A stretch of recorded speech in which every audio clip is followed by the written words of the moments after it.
امروز یه ویدیو پروپیمون داریم و قراره کمی با هم دیگه صحبت‌های جدی بکنیم. اول از همه قراره یه زنگ خطر بزرگ داشته باشیم برای همه کسایی که توی ایران یا هر کجای دنیا میخوان یه گیمی رو به صورت حرفه‌ای ادامه بدن و پیشنهاد میکنم این ویدیو رو تا آخر ببینید. شاید این ویدیو توی تصمیمات شما واسه آیندهتون تاثیر بذاره و حداقل شما اون اشتباهاتی که من انجام دادن رو انجام ندید.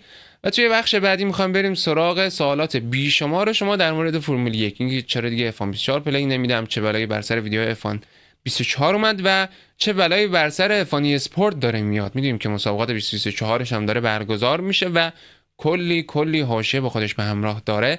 قراره امروز به همه این سوالا جواب بدم و بحث اصلیمونم پیش ببرید. پس خیلی خوش اومدید به یه ویدیو دیگه از کانال پروفسور. لایک، کامنت، سابسکرایب یادتون نره. بزن بریم سراغ این ویدیو. اول از همه بگم که من F1 24 پلی نمیدم و اینم یه ویدیویی که از قبل ضبط شده روی چنل و اول از همه از اینجا میخوام شروع بکنم که چرا F1 24 پلی نمیدم، چون این موضوع به هم دیگه مرتبطن. اگه که فقط میخواید موضوع زنگ خطر رو بدونید میتونید از تایملاین ویدیو استفاده کنید، بپرید به همونجا. ولی اگه این موضوع خیلی واسهتون اهمیت داره پیشنهاد میکنم از اول تا آخر ویدیو رو ببینید، چون به هم دیگه مربوطه و دیدنش خالی از لطف نیستش. برای که بفهمید من چرا F1 پلی نمیدم بعد برسیم به اونجایی که اصلا چرا من F1 رو شروع کردم. اگه که دقت کرده باشید ویدیو F1 برای من اونقدر قدیمی نیست، یعنی من یه پلیر خیلی قدیمی F1 نیستم. شاید از سال 2021 شروع کردم به F1 بازی کردن تا سال 2022 اصلا نمیدونستم چجوری باید راه رانندگی بکنم، صرفا دور میزدم توی مپا به هر زور و زحمتی که بود با تمام اسیستا. و آخر 2022 همون یه ماه مونده به اومدن 2023 دیگه کم کم یاد گرفتم چجوری دور بزنم. از اوایل 2023 شروع کردم به مثلا حرفه‌ای شدن و اسیس آف کردن و سریعتر شدن کم کم. و خب باید برگردیم به قبل از F1. من قبل از F1 یه پلیر کال آف دیوتی بودم، کسی که خیلی خیلی عجیب و غریب جدی کال آف دیوتی رو دنبال میکنه که تبدیل به یه پلیر حرفه‌ای توی این بازی بشه. اگر بخوام توی چنل بهتون نشون بدم یه سری ویدیوها داریم از F1 پرواز پیکان. این ویدیوهای کریر پیکان رو واسه خودم خیلی دوست داشتم توی چنل. پیکان در سیلورستون و اصلا قطر بارونی مسابقه آنلاین بود که تو قطر بارون اومد، یادم نمیاد. چه دوران خوشی بود انصافا. هم مای تیم کریرش خوش می‌گذشت، همین مای تیم کریر همون کریر F1. و اگه بیایم قبلتر میبینیم که ویدیو فرمول 1 در کار نیست به این صورت یا حداقل به این تعداد و میرسیم به یه سری ویدیوهای داستانی. قبلترش میرسیم به کال آف دیوتی و قبلترش میرسیم به الدن رینگ که توی همه این تایما من داشتم برای کال آف دیوتی تمرین میکردم. شاید روزی 5-6 ساعت فقط تمرین میکردم. پلیرهای حرفه‌ای کال آف میدونن که تمرین این بازی با صرفاً پلی دادنش خیلی فرق میکنه. شما باید برید توی مپای کاستوم، باید گوشه مپا رو در بیارید، باید رو ایمتون کار بکنید، باید روی جزئیات ریز و مهم بازی به طوری کار بکنید که توی همه اینا قوی بشید تا بتونید یه پلیر حرفه‌ای بشید، بتونید در سطح جهانی بازی بکنید. و من به این دلیل انقدر جدی بودم توی این بازی که میخواستم ببینم واقعا در توان من هست که یه پلیر حرفه‌ای بشم، حالا چه تو کال آف دیوتی گیم‌های دیگه. من اینجا کال آف انتخاب کرده بودم و به خاطر این داشتم واسش تایم میذاشتم که اگه دیدم میتونم این کار رو انجام بدم برم سراغ خریدن تجهیزات و سرمایه گذاری روی خودم که این گیم رو حرفه‌ای بازی بکنم. و باید بهتون بگم همه چی داشت خوب پیش میرفت، یعنی واقعا راضی بودم از این سطح پیشرفتمون، از اون سطحی که خودم پلی میدادم. اون موقع یه ایکس باکس سری اس داشتم و دیگر هیچ ویدیو خاصی از اون موقع نیست متاسفانه، چون اصلا به یوتیوب اینا زیاد فکر نمی‌کردم. تو صرفا به خاطر علاقه بازی داستانی و سری آموزشی و اینا می‌ذاشتم. مثلا این ویدیو که اون زمان گذاشتم، این البته مال بعدی که نتم به مشکل پیدا کرد، حالا براتون تعریف می‌کنم. این ویدیو مثلا با موز کیبورد گرفته شده، صرفا اسنایپ، چیز خاص دیگه ای نیست. و میگم این زمانی که داشتم کال آف دیوتی به صورت حرفه‌ای ادامه میدادم یه سری تورنمنت‌های خارجی شرکت کردم، و همیشه داشت خوب پیش میرفت. تصمیم گرفتم دیگه سرمایه‌گذاری رو خودم بکنم تا رسیدیم به زمانی که درست بعد از این که در خودم دیدم که بتونم اوکی این گیم رو خوب بازی بکنم و سرمایه‌گذاری میارزه روی خودم، دقیقاً خورد به همون زمانی که یه مشکل عجیبی روی نت من به وجود اومد. یعنی یه 2% پکت لاس همیشگی روی نتم اومد که یعنی عملاً بازی رو خراب میکرد. جالبش اینه که توی وارزون این مشکل نشون نمیداد، توی اسپید تست نه، توی نرم افزار تست پکت لاس که من تست میکردم 2% پکت لاس به صورت همیشگی بود. و حالا چرا توی وارزون نشون نمیداد؟ به خاطر یه رقم اعشار عجیبی که داشت. همیشه مثلا 2% فیکس نبود، 2,1000 نمیدونم خورده ای بود. خیلی این عددات زیاد بود. یادمه از کجا فهمیدم یه تأخیر عجیب غریبی توی بازی من داشتم. یعنی من میدم آقا خیلی غیر طبیعی دارم میمیرم، خیلی غیر طبیعی داره اتفاق میفته که قبلا نمیافتاد.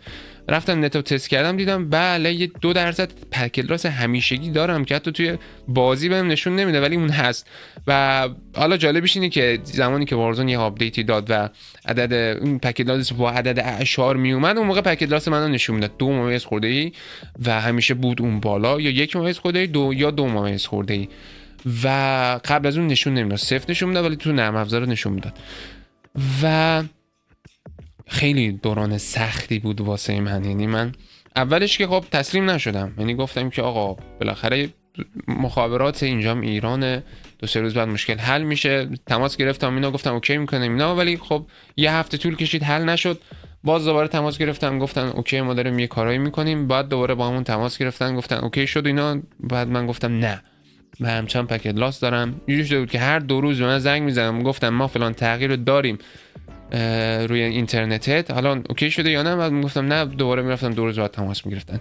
2-3 هفته همینجوری گذشت و آخر من دیدم نمیشه آقا اینطوری. زنگ زدم به مخابرات محلمون، گفتم که آقا این مشکل هست. گفت مربوط به 2020. دوباره زنگ زدم به 2020 گفتن مربوط به مخابراته.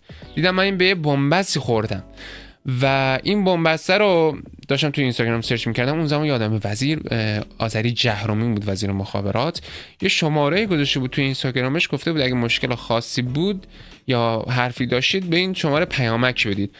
من پیامک رو دادم به آذری جهرومی ولی انتظار جواب نداشتم. در عین تعجب 2 روز بعد با من تماس گرفتن.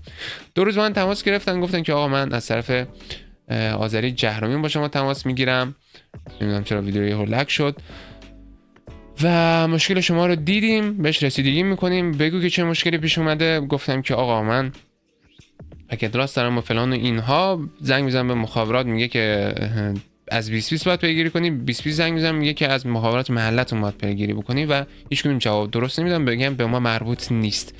زنگ زد پیگیری کرد، فرداش به من از سمت مخابرات زنگ زدن، گفتم اوکی حلش میکنم، بازم حلش نکرد. رفتم سراغ 120 و 195. تو این سامانه میتونید شکایت بکنی از شرکت مخابرات به خاطر مشکلش. اونجا شکایت کردم و اولین باری که یه جواب درست حسابی گرفتم بعد از این بود که توی اونجا شکایت کردم. چند روز بعدش از مخابرات محله زنگ زدن، گفتن که مشکل دما داره این تجهیزاتمون، اینا رو میریم اوکی میکنیم، بعدش پکت لاس شما و نوسط پینگتون اوکی میشه. تجهیزات رو عوض کردن، نوسط پینگ اوکی شد، پکت لاس اوکی نشد. و در حالی بود که من دیگه کل سیم کشی خونه رو عوض کردم، دیدم مشکل هست دیگه نشد. یه کابل مستقیم از باکس مخابراتی تا خود کنسول و تجهیزاتی که باهاش تست می‌کردم کشیدم، دیدم بازم اون هست و اون پکت لاس نمیره.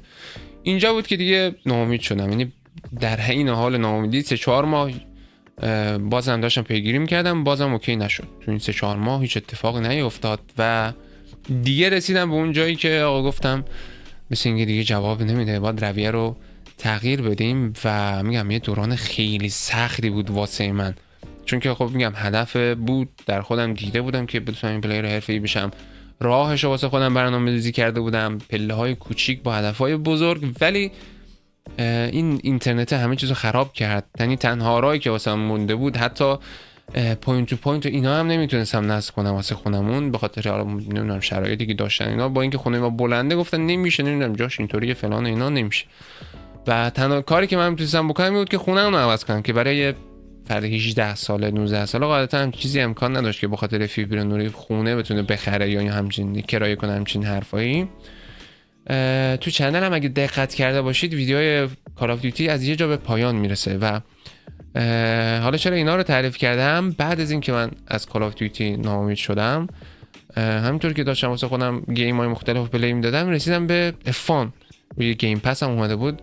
من به همیلتون هم یه علاقه خاصی داشتم، ریختم به خاطر همیلتون و مسابقات 2021 و اینا، دیدم بازی جذاب، کم کم جذب شدم. 2021 تموم شد، 2022 رو خریدم خودم. اون نه 2022 رو نخریدم، راستی 2022 اومد رو گیم پس. این تا موقعی که 2022 می اومد رو گیم پس داشتم 2021 بازی میکردم، یه ماه 2 ماه تقریبا.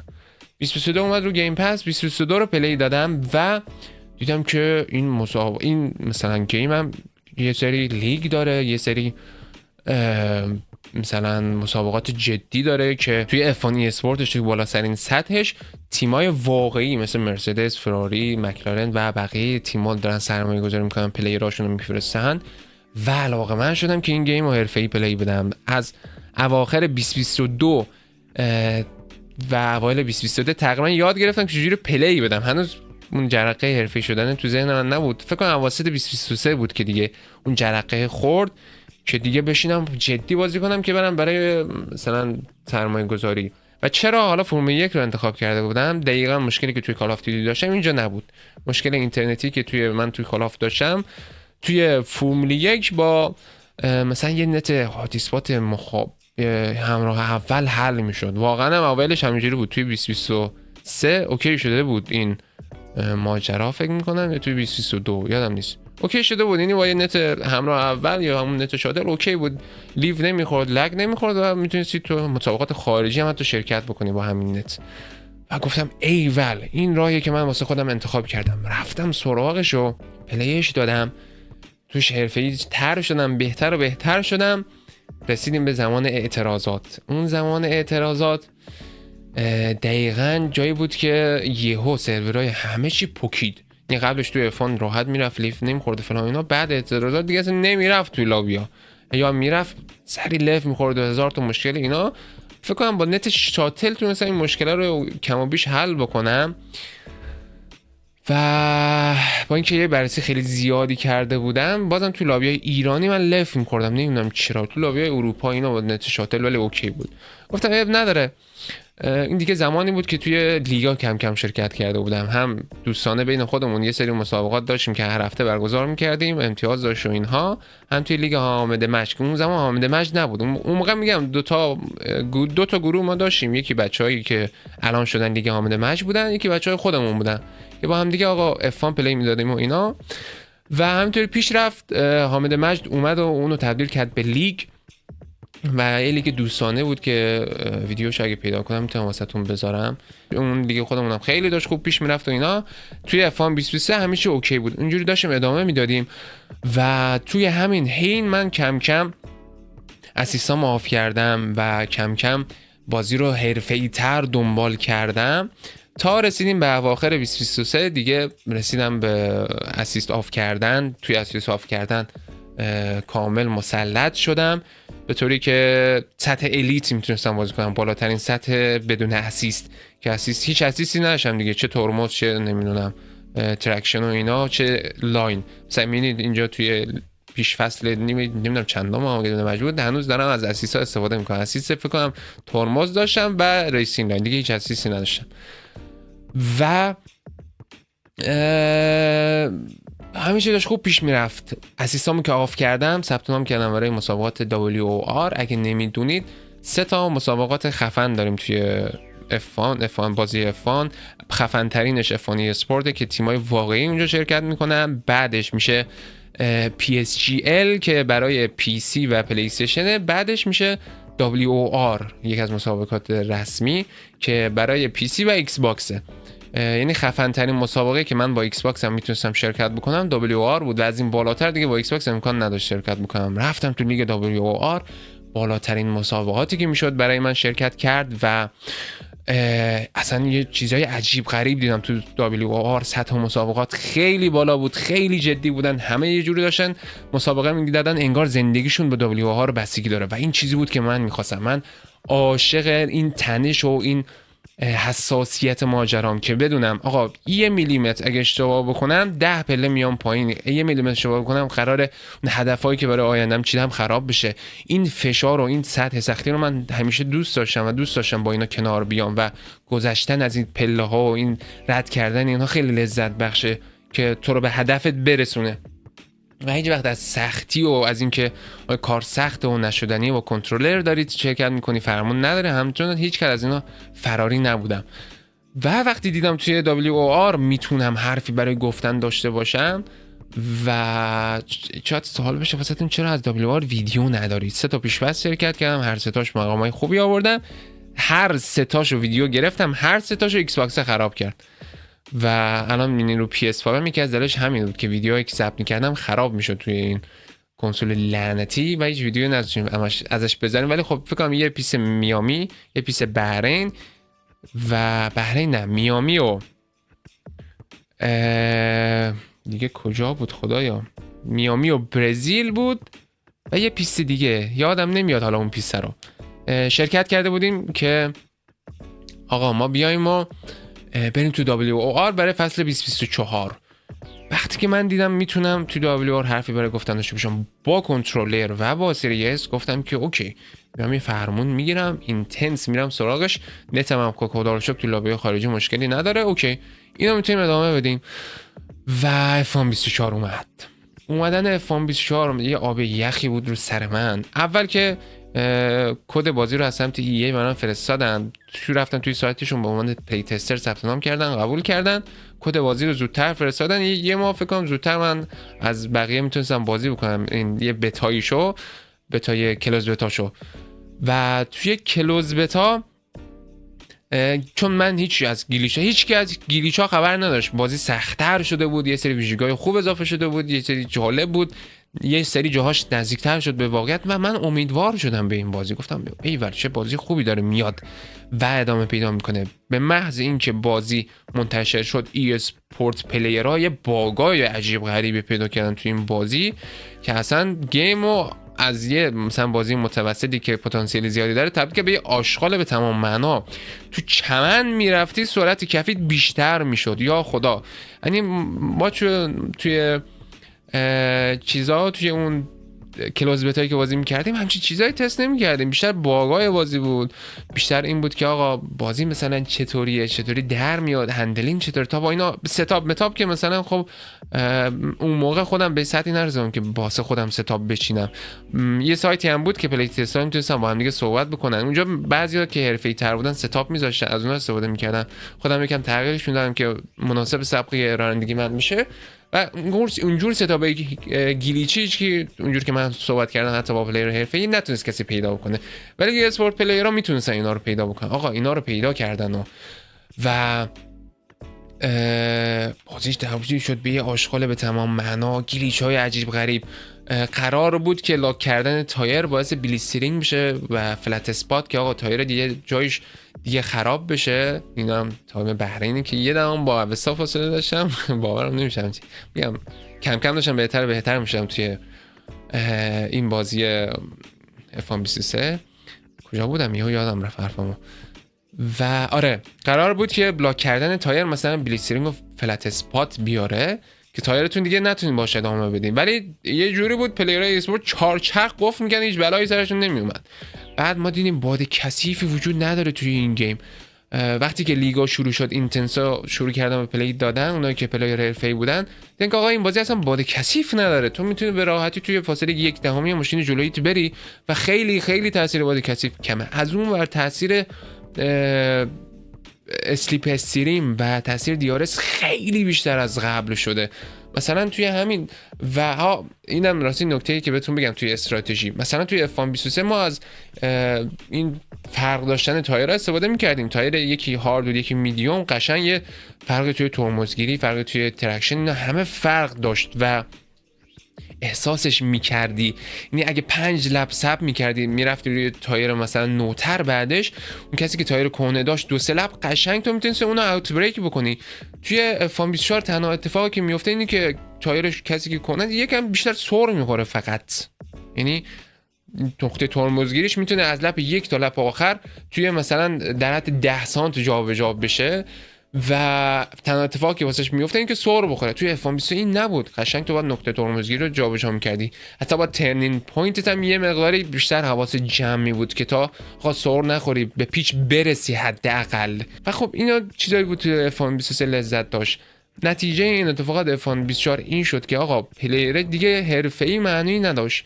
یعنی درسته فاصله فرمون با دست خیلی بیشتر شده بود، شاید تو تایم تریال مثلا فاصله اگه بود 5 دهم 14 دهم الان شده بود 1 ثانیه تا 1.5 ثانیه، اینقدر فرق داشت. ولی ماجرا این بود که تو تا فاصله 8 دهم 7 دهم اگه کنتر باشه از راننده جلویت، DRS و اسلیپ استریم واسه جبرانش میکنه. عجیب غریب بده. یعنی که اشتباهات، سر خوردنا، نکته‌های ریز تأثیری نداره زیاد، آنچنان تایمی از دست نمیدی و اسلیپ استریم اون فاصله تو رو با نفر جلوی جبران میکنه. لازم نیست اونقدر سریع باشی. یعنی تو میبینی آقا یه هفته 2 هفته 3 هفته تمرین کردی واسه یه پیست، یکی که تمرین نکرده و 7 هم واسه کنتره داره با دیارست میاد، تا یه جوری نمیتونی بندازی بیرون. این وضعیت بد F1 24 بود که اینجا مثل این که F1 23 باگ پیدا کرد توی استارن، با سیفتی کار شروع شد. به هر حال و این وضعیت F1 رو اصلا افتضاح کرد. یعنی من به یه سطحی رسیده بود که دیگه واقعا نمیخواستم این بازی رو پلی بدم. میگفتم خب اصلا ارزش حرفه‌ای پلی دادن نداره به نظر من این گیم. خود من که پلی میدادم، هنوزم میگم تا همین الانم با همون حرفم هستم، بخش کریرش واقعا خوبه ولی بخش آنلاینش واقعا اون ارزش پلی حرفه‌ای پلی دادن رو نداره و من اصلا هیچ رغبت و علاقه‌ای نداشتم که این گیم رو پلی بدم. اینجا بود که یه جرقه‌ای تو ذهن من خورد و اون زنگ خطره که میگم از اینجا به بعده. اون زنگ خطره اومد تو ذهن من که آقا تو وقتی میخوای یه گیم رو حرفه‌ای پلی بدی، داری لایف تایم، یعنی یه قسمت از زندگی تو میذاری که این بازی رو حرفه‌ای انجام بدی و اگه که همچین اتفاقی بیفته میخوای چی کار بکنی؟ مثلا الان که F1 24 پلی داره مثلا عرضه شده و تو هیچ علاقه بهش نداری، اگه بخوای پلیر حرفه‌ای باشی که پول در بیاره از این بازی و آیندت باشه، مجبور این گیم رو پلی بدی. آماده ای واسه همچین چیزایی یا نه؟ یا میخوای مثلا موقعی که این بازی ضعیف شد چی کار بکنی؟ این جرقه‌ای که خورد تو ذهن من، این زنگ خطره که اومد، این وحشته که اومد که آقا من این همه تلاش کردم برای این گیم، حالا اگه این تبدیل بشه به شت کامل چی کار بکنم؟ مجبورم اینو برای 1 سال پلی بدم، یعنی مجبورم 1 سال زجر بکشم یه جورایی، چون من اصلا یه شخصیتم یه اینجوری نیست که بتونم از چیزی که بدم میاد با علاقه بشینم بازیش کنم. زجر میکشم توی اون دوره که دارم این کار انجام میدم. و اونجا بود که با خودم گفتم امیر حسین اینطوری نمیشه. یعنی نمیشه که تو آینده تو بر اساس یک گیم انتخاب بکنی. و خب اومدم یه با سر به دنیای حرفه‌ای گیم رو نگاه کردم، رفتم مثلا پادکست های بیشتری دیدم، رفتم تجربه افرادی که قبلا داشتن حرفه‌ای پلی میدادن رو نگاه کردم و اون زمان دقیقاً کال آف دیوتی هم همین اتفاق واسش افتاد. کال آف دیوتی داشت ضعیف‌تر و ضعیف‌تر میشد. یه پادکستی من دیدم که گفت یکی از پلیرهای حرفه‌ای کال آف دیوتی بود، گفت من واقعاً با اومدن مثلا کال آف دیوتی 2022 فکر کنم ترسیدم از آینده حرفه‌ای ام، چون هیچ علاقه‌ای به پلی دادن این گیم نداشتم و مجبور بودم اونو والیز کنم چون درآمد زندگی من از این بازی بود و اصلا یه دوگانگی زیادی توی ماجرای من توی روند حرفه‌ای گیمم ایجاد کرده بود. اون یارو میگفت که از اون به بعد تصمیم گرفتم که زندگی ما از این یک گیمه بودن جدا بکنم. شروع کرده بود به فعالیت توی یوتیوب و اونجور ماجراها که اگه حتی مثلا کال آف دیوتی تر زد توی گیم، یوتیوبش بتونه یه درآمد خوبی برای زندگیش باشه. و دیدم که شرایط منم دقیقاً همینه. یعنی من خب تو ایران شرایطم سخت‌تره، حرفه‌ای دارم پلی میدم، یه سرمایه گنده‌ای باید وارد بکنم. مثل دلار نیست که آقا برای خارجی‌ها راحت تر باشه. دلار توی کشور ما مثلا موقع 30-40 تومن بود و خریدن هر چیزی که با دلار بود سخت بود، حتی چه برسه فرمون. و خب اگه این گیم یه مقدار خراب بشه چی؟ این جرقه خورده بود ولی همچنان کما بیش داشتم ادامه میدم. گفتم به خودم دلداری میدادم که آقا اب نداره، حالا پیش نمیاد، تا حالا نشده که مثلا یه گیمی کنسل بشه، نهایت بد میشه که حالا یه سال تحمل میکنی اینا. و رسیدیم به اون زمانی که F1 اسپورت خبر دادن کنسل شد. یه شوک بزرگ توی کل دنیای فرمول 1 و اصلا پلیرهای ای اسپورت اومده بودن جلو دوربین، اصلا یه رو رنگش سفید شده بود، میگفت آقا من از بچگی این گیم رو پلی دادم. خب یعنی آرزوم این بودی که یه پلیر افانی اسپورت بشم و الان که تبدیل شدم به این یه پلیر افانی اسپورت، مسابقات رسمی افانی اسپورت داره لغو میشه. و علتش هم چی بود؟ این که سرمایه گذار دیده بود که آقا سرمایه‌ای که من میذارم برای برگزاری مسابقات به اندازه‌ای نیست که به اندازه‌ای به من پول بر نمیگردونه که واسم بیارزه، یعنی سرمایه‌گذاری که کردم پول ساز نیست واسه من، پس من این مسابقات ادامه نمیدم، تموم به همین راحتی. و یه فکر می‌کنم 5-6 ماهی که اصلا قرار بر همین بود مسابقات کلا لغو بشه و همچین اتفاقی نیفته توی دنیای ای اسپورت، پلیرهای ای اسپورت هم برن سراغ کار خودشون. و اینجا بود که من دیگه به خودم اومدم، گفتم امیرحسین ببین داری یه جورای آینده تو بر اساس یک بازی فقط میذاری که ممکنه به همین راحتی لغو بشه. اینجا جایی بود که به طور قطعی تصمیم گرفتم دیگه اصلا پلیر حرفه‌ای F1 نباشم، کنم پلیر حرفه‌ای یک گیم نباشم. و دیدم همین اتفاق برای کال آف دیوتی هم افتاد. بازی خیلی بدتر از چیزی بود که پلیر ای اسپورتشون تحملش بکنن، ولی خب حداقل کال آف دیوتی مسابقاتش لغو نشد، پلیراش بیننداش کم شد ولی لغو نشد، این درآمد پلیرها واسش بود. و از اون به بعد تصمیم گرفتم که آقا دیگه تک گیمی نباشم. گفتم چیکار میکنم؟ تمرکزمو میذارم روی یوتیوبم بیشتر. من خودم تصمیم داشتم یه پلیر حرفه‌ای باشم، در کنارش یوتیوب رو ادامه بدم. اون تجهیزاتی که برای گیم حرفه‌ایم خریدم کم کم یه سری تجهیزات برای یوتیوبم بخرم و تا اون موقعی که تجهیزات بخرم یوتیوب عشقی ادامه بدم. و در آخر همینطور هم شد دیگه. سعی کردم دیگه تمرکز اصلی یوتیوبم باشه، کنارش گیما رو پلی بدم. ایکس باکس هم فروختم به خاطر مشکلاتی که توی ویدیو داشت، PS5 گرفتم و این ویدیو رو بذار فراموش نکنیم. آخر این بازی چی شد؟ الان سینا همه 3 ثانیه پنالتی گرفتن، یا خدا من و عبسا پنالتی نگرفتیم اینجا بین 5 نفر اول. چه نمیدونم چرا یکم لگ داریم میشیم، ما اورلود هم نداریم توی OBS. ها رو به هر حال و اینجا هنوز نرفتیم پیت. لپ چند رفتیم پیت خدایا؟ صدا بدم ببینم چجوریه این ویدیو. این تایم جبران می‌کنیم با بعضی این موقع میکروفون نداشتم آجی، تفاوت کیفیت صدا رو ببین. بادی هم نخواهد داشت. عبسامون لاجیکای سافت اینجا عبسا اومده بود رو سافت، می‌خواست چیز بزنه، می‌خواست فست اسلپ بزنه و بره،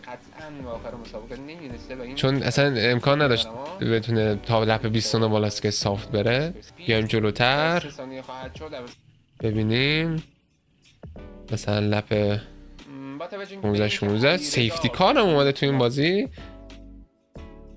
و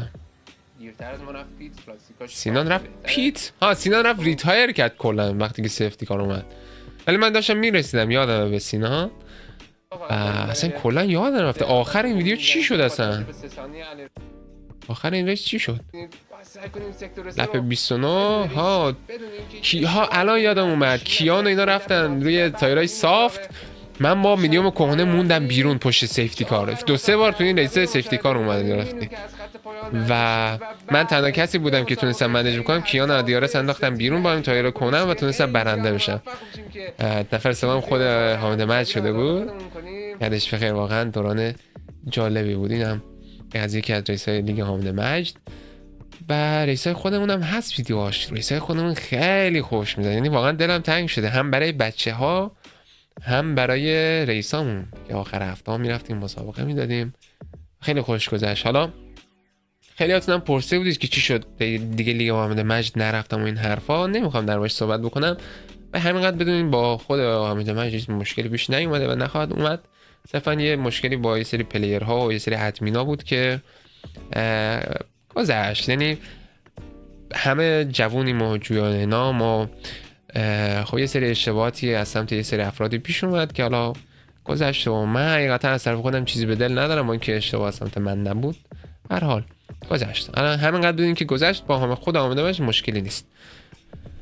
و دیگه شروع کردم به بعد اینکه PS5 گرفتم کلا رویه چنل رو تغییر دادم. مثلا این پله اول یوتیوب جایی بود که دیگه من گفتم آقا تمرکز میاد دیگه روی یوتیوب، دیگه گیم خاصی ما پلی نمیدیدی. یه سری گیم‌ها رو امتحان کردم، گفتم مثلا واکتورو بذارم یا مثلا سایلنت هیل و کال آف دیوتی، دیدم واکتورو زیاد جواب نمیده. الان دیگه گذشته اون ویدیو واکتورو، رسیدم به بخش زامبی و ویدیو هارترای کال آف دیوتی، اینم دیدم جواب نمیده. رسیدم به پادکست، یه پادکست گذاشتم، خیلی بازدیداش شاید خوب نبود، خیلی واچ تایم و ایناش خوب بود و خیلی نگاه کرده بودم، واچ تایم عجیب غریبی گرفته بود. پروفسور پادکست بعدی رو که گذاشتم 1400 تا ویو خورد، عجیب غریب، و بعدیش هم 600 تا ویو خورد که گفتم از اون به بعد روی چنل میشه که پروفسور پادکست ویدیوهای گیم پلی و لایو هم با حمایت شما واقعا شرایطش خوبه، هر شب ساعت 12 لایو میذاریم و این شد که روی چنل من به این صورت ادامه پیدا کرد. و چرا ویدیو F1 هم بین اینا نمیذارم به عنوان گیم پلی؟ این که من F1 رو روی هم F1 هم F1 رو روی ایکس باکس خریدم همون روز عرضه، قیمت خیلی گرونی عجیب غریبی خریدمش، و روی وقتی اومدم روی پلی استیشن و هیچ تخفیفی نخورده بود، یعنی قیمت همون قیمت بود، هنوز تازه گرونتر هم شده بود چون دلار گرونتر شده بود و دیدم هیچ جوره نمیارزه واسه این گیم اونقدر دیگه پول بدم، دوباره بخوام یه پول گنده‌ای بدم که F1 رو بخرم. این گیمی که اینقدر شته نه، میذارم یا بیاد روی پلاس مثل F1 یا کلا نیومد مثلا پلی نمیدیم، میرم سراغ چیز. اگه خواستم بخرم گران توریسمو میخرم، حالا میگم قیمت گران توریسمو یه جورایی بالاست، فعلا داریم یه سری تجهیزات میخریم. نمیدونید که من اولویتم اینه که یک دونه وبکم بخرم، توی سینما هدفش هست و خب گذاشتم 2 هفته دیگه هدفون کم کم مثلا اوکیش میکنم و بک‌گراند اوکی بشه وبکم اضافه کنیم. فعلا هزینه بعد جزئی اساسی که شادو هم باید بخریم، میگم پول برای واسه قدیمی همچنان منطقی نیست دادن که با توی بازی جدید مشکل میخوریم. به هر حال این شد رویه چنل من و به این دلایل تصمیم گرفتم دیگه تک گیم بودنه رو بذارم کنار، چون که هر لحظه ممکنه یه بلایی این سر این گیمه بیاد و عملا یوتیوب منم به هم میخوره با این شرایط. خیلی از پلیرهای حرفه‌ای هم این کارو انجام دادن. مثلا یکی از مربیهای وارزون که کوپاجو اگه اسمشو نخونم، یکی از بهترین ویدیوهای آموزشی وارزون میذاره با اختلاف خیلی زیاد نسبت به بقیه. اگه میخواد حرفه‌ای بشید حتما بیا ویدیو اینو ببینید. و چیکار بکرد وقتی که دید وارزون وضعیتش خرابه، اونم دقیقا همچین ویدیویی گذاشت، گفت آقا من میبینم که وضعیت خرابه واقعا، یعنی اگه وارزون بخواد شکست بخوره یوتیوب من هم شکست میخوره. اومد یه جدید همین فکر کنم یه ماه میشه که یه چنل جدید زده که توش ویدیوهای مثلا گیم پلی میذاره. واسه ببینم چنل گیمینگش نه این چنل گیمینگش نیست، یه چنل گیمینگ جدید زده، حالا اگه پیدا بکنم نشون میدم، تو پستاش باید باشه و تو اون ویدیو گیم پلی میذاره، کم کم داره ویواش میاد بالاتر. یعنی یه شرایطی واسه خودش آماده کرده که اگه که مثلا کال آف دیوتی شکست خورد اون چنلش رو ادامه بده. یارنو آپ میارم داره همین کارو میکنه، به عنوان بهترین پلیر مثلا فرمول 1 داره بازی دیگه هم بازی میکنه، اتفاقا ویواش هم خوبه. همین الان اگه فرمول 1 بگه مسابقه نمیدم، یارنو به یه ورش هم نیست، چون از یوتیوبش انقدر درآمد داره که اصلا براش مهم نیست، میره توی گیم دیگه و ادامه میده. و منم خواستم همچین شرایطی رو ادامه بدم برای خودم. آجی چنل اینو این چنلشه که 2500 تا مشترک داره، با اینکه خیلی زود این چنلشو گذاشته، ویواش هم کم کم داره میاد بالاتر و بالاتر و اینطوری داره ادامه میده. خیلی از مثلا F1 اسپورت پلیرها، خیلی از پلیرهای کال آف دیوتی همه داره این کارو انجام میدن و خب میگم به این نتیجه رسیدن همگی که نمیشه روی یک گیم اونقدر ریسک کرد و سرمایه گذاری کرد و من این کارو انجام دادم. خیلی یاتون این سوالو پرسیده بودید و یه جوری شبهه بود واسه خیلی ها، مثلا یه سری حاشیه‌ها هم درست کرده بودن، یه سری ها که گفته بودن آقا به این دلیل فلان دیگه F1 بازی نمی‌کنه. نه، تمام ماجرا همینه و امیدوارم تونسته باشم به همه سوالاتون جواب بدم. یه سری سوالا هم پرسیده بودی درباره پرژن فان لیگ که سرنوشت این لیگ چی شد. خلاصه بهتون بگم به خاطر شرایط F1 24 که دیدم اصلا نمیارزه تمرین کردن و میخواستم روی یوتیوب هم حرفه‌ای تر دنبال کنم و تایم بیشتری، گفتم فعلا مسابقات F1 24 نداریم چون ما هیچ هیچ پشتوانه‌ای نداشتیم عملاً غیر از خودمون و وقتمون و تجهیزات خودمون. یعنی اون موقع که تجهیزات استریم همش رو دوش احسان بود، منم کارهای اجرایی رو میکردم. آقا قوانین اصلا 2 هفته 3 هفته شاید نزدیک 1 ماه طول کشه من فقط قوانین رو نوشتم طبق استانداردهایی که بود توی بالاترین سطح ممکن قوانین پرژن F1 لیگ. من میگم دیگه نمیتونستم همچین وقتی بذارم واسه این لیگ. میگم گیمم اونجوری نبود که با عشق هم بشینم این کارو انجام بدم، علاقه داشته باشم. پس گفتم حالا تو گیم بعدی میذارمش کنار. و آخرین سوال و بیشترین سوال، برمیگردی به F1 یا کی برمیگردی؟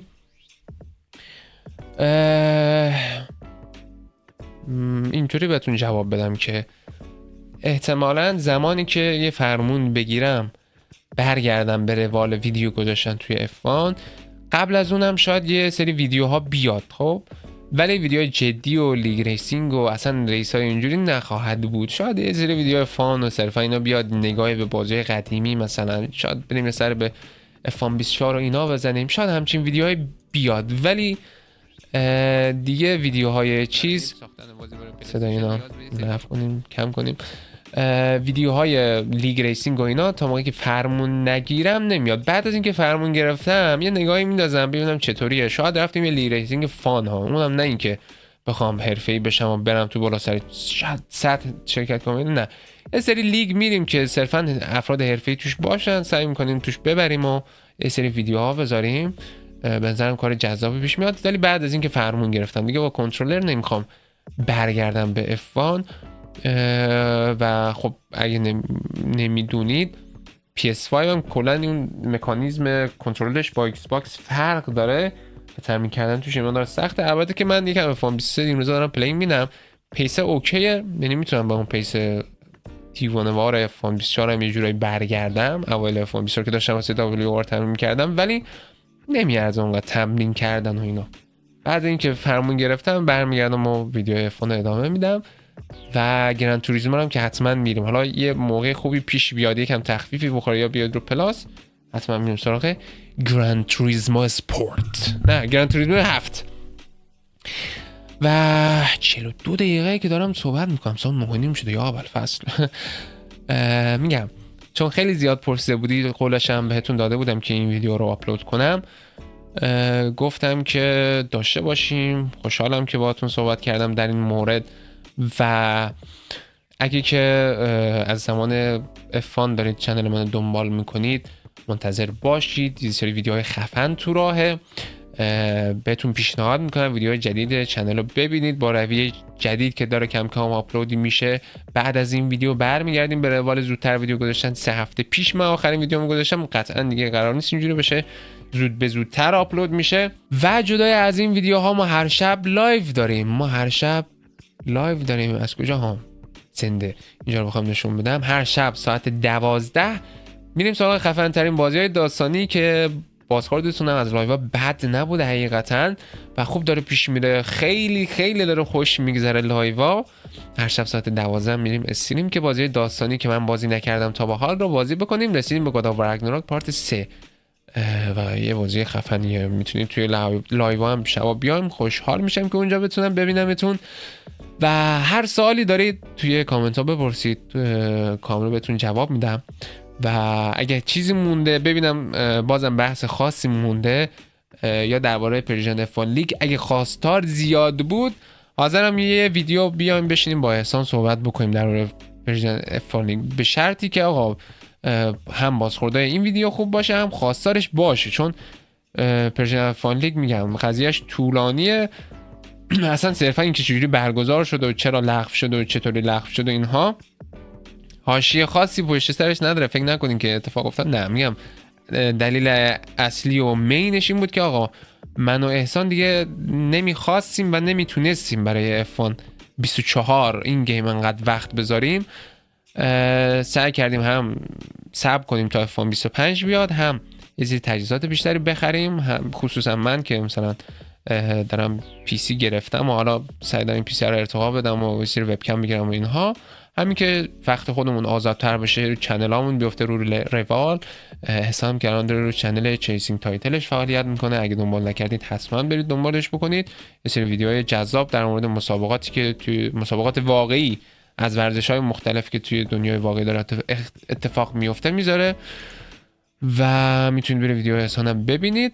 میگم تا اون موقع که چنل های خودمون روی روال بیفته قرار نیست ما لیگی برگزار بکنیم، بعدش میریم سراغ پرژن اف لیگ. ولی بازم میگم یه ویدیو به نظر من جذاب میشه درباره من و احسان بشیم درباره پرژن اف لیگ صحبت بکنیم. اگه خواستارش بودید توی کامنت ها بگید. لایک های ویدیو اوکی بود و ویو اوکی بود حتما میذاریمش.